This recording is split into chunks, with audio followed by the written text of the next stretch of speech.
masa yang telah usang, kan ku telah isi bumi hanya untukmu. A few moments later. Halo guys, Kami dari kelompok muda dari kelas 86 ingin mempresentasikan bagaimana kejadian dari gelombang mulia. Mari saksikan. Monumen Pancasila Sakti dibangun atas gagasan Presiden kedua Indonesia, Soeharto. Monumen ini dibangun di atas tanah seluas 14,6 hektar dengan tujuan untuk mengingat perjuangan para pahlawan revolusi yang berjuang mempertahankan ideologi negara Republik Indonesia, Pancasila dari ancaman ideologi komunis.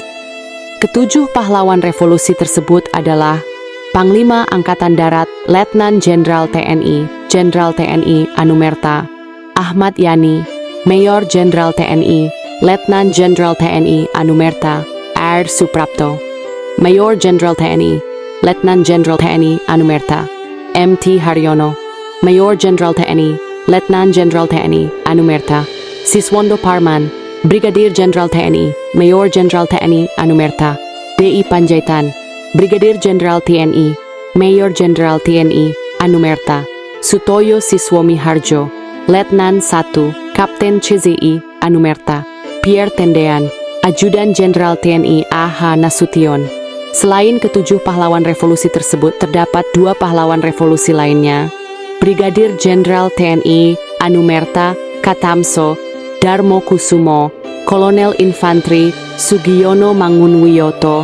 Kedua pahlawan revolusi tersebut diperingati di Monumen Pahlawan Pancasila Yogyakarta. Pos Komando. Rumah ini adalah milik seorang penduduk RW 02 Lubang Buaya bernama Haji Sueb. Tempat ini dipakai oleh pimpinan G30S PKI, yaitu Letnan Kolonel Untung dalam rangka perencanaan penculikan terhadap 7 pahlawan revolusi. Di dalam pos komando ini masih ada barang-barang asli yang menjadi saksi bisu pemberontakan PKI seperti 3 buah Pentromax, mesin jahit, dan lemari kaca. Dapur umum. Tempat ini sebenarnya sebuah rumah yang dialihfungsikan oleh PKI sebagai dapur umum sebagai tempat sarana konsumsi anggota G30 SPKI. Dapur umum ini tidak asli karena semua materialnya terdiri dari bilik dan kayu. Akhirnya rumah ini dirobohkan kemudian dibangun kembali di tempatnya yang semula. Saat memasuki dapur umum, kita bisa melihat sejumlah barang peninggalan yang masih asli, antara lain meja, kursi, lemari, tempat tidur, wajan, dan dandang. Sementara itu, barang-barang lainnya yang ada di dalam rumah tersebut adalah replika. Rumah penyiksaan adalah tempat para pahlawan revolusi disiksa, di mana Mayor Jenderal TNI Siswondo Parman dipaksa untuk menandatangani surat pernyataan untuk mengakui bahwa mereka adalah Dewan Jenderal yang akan melakukan kudeta kepada Presiden Soekarno pada hari Angkatan Bersenjata. Mereka disiksa sebelum akhirnya dibunuh. Di tempat ini ditampilkan diorama penyiksaan kepada 4 perwira Angkatan Darat. 1. Mayor Jenderal TNI R. Suprapto. 2. Mayor Jenderal TNI Siswondo Parman. Brigadir Jenderal TNI Sutoyo Siswomi Harjo. 4. Perwira TNI Pierre Tendean, Ajudan Jenderal TNI Nasution. Museum Pengkhianatan PKI. Museum Pengkhianatan PKI bersisi sejarah pemberontakan PKI untuk menggantikan Pancasila dengan komunis. Sejarah tersebut terekam hingga pemberontakan G30S PKI. Di pintu masuk terdapat beberapa koleksi foto pemberontakan PKI, pengangkatan jenazah 7 pahlawan revolusi, dan beberapa diorama yang menceritakan tentang pemberontakan PKI di berbagai daerah di Indonesia. Museum Paseban. Museum Paseban yang terletak di Kompleks Monumen Pahlawan Revolusi ini diresmikan oleh Presiden Soeharto pada tanggal 1 Oktober 1981, bertepatan dengan Dwi Windu Hari Kesaktian Pancasila. Di dalam ruangan ini terdapat beberapa diorama seperti rapat-rapat persiapan pemberontakan pada September 1965, Latihan sukarelawan di Lubang Buaya pada 5 Juli sampai 30 September tahun 1965. Penculikan Letnan Jenderal TNI Ahmad Yani pada 1 Oktober 1965.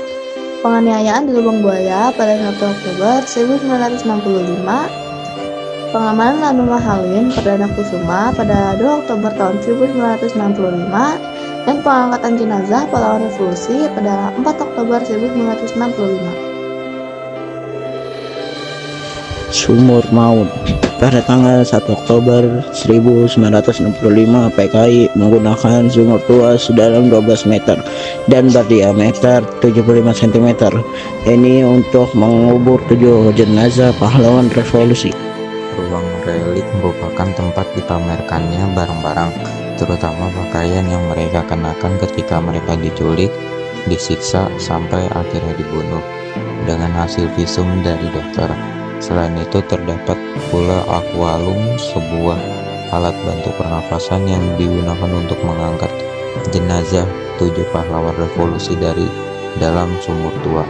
Seperti namanya, ruangan ini menyimpan barang-barang pribadi pahlawan revolusi, termasuk pakaian terakhir yang mereka kenakan saat dimasukkan ke sumur maut. Beberapa koleksi yang dipajang antara lain surat Letuci Pierre Tendean untuk kedua orang tuanya, peluru yang menembus tubuh Legend TNI Ahmad Yani, kimono batik Brigjen TNI Soeto Yosiswami Harjo, dan kacamata Majen TNI MT Harjono. Ada pula sepeda patroli agen polisi tingkat 2, Sukitman yang menjadi saksi peristiwa di Lubang Buaya GT3 USPKI.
Assalamualaikum. Permisi. Ke ruang menjaga sejarah dan peninggalan.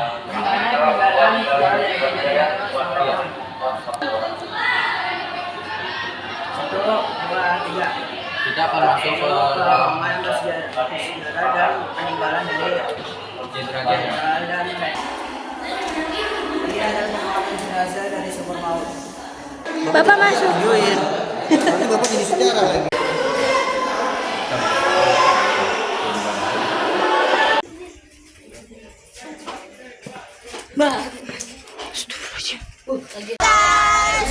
Ini dari kelompok 3, kami lagi berada di Museum Pancasila Sakti.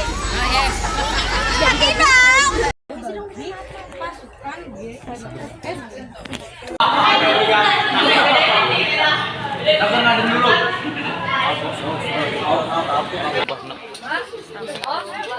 Masuk salam.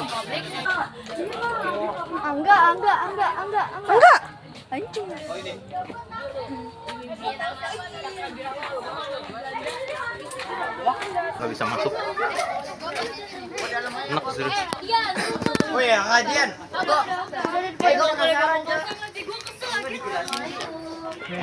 Ada dapur umum ya.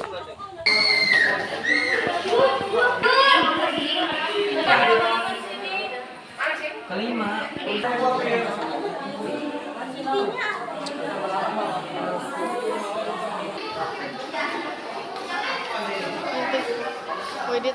Edit pakai apa? Tadi